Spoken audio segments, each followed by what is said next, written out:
if you awaken from this illusion, and you understand that black implies white, self implies other, life implies death, or shall I say, death implies life,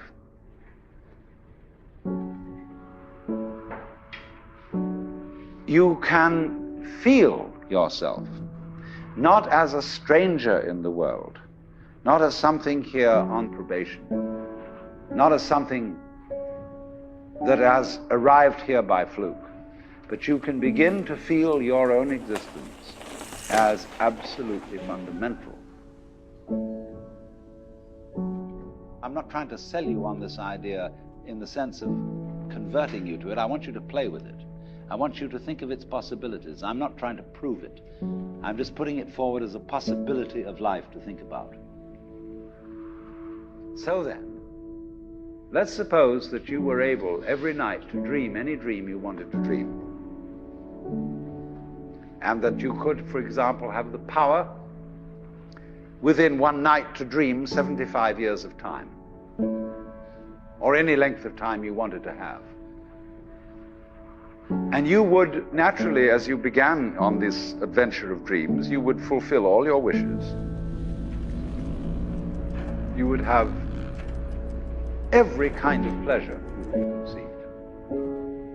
And after several nights of 75 years of total pleasure each, you would say, well, that was pretty great.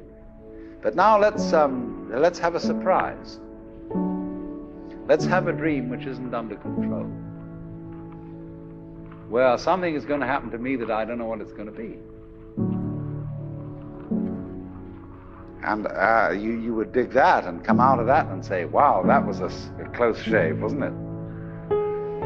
Then you would get more and more adventurous, and you would make further and further out gambles as to what you would dream. And finally, you would dream where you are now.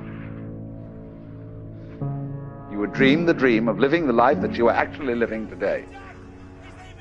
That would be within the infinite multiplicity of choices you would have, of playing that you weren't God. Because the whole nature of the Godhead, according to this idea, is to play that he's not. So in this idea then, everybody is fundamentally the ultimate reality. Not God in a politically kingly sense, but God in the sense of being the self, the deep down basic whatever there is. And you're all that, only you're pretending you're not.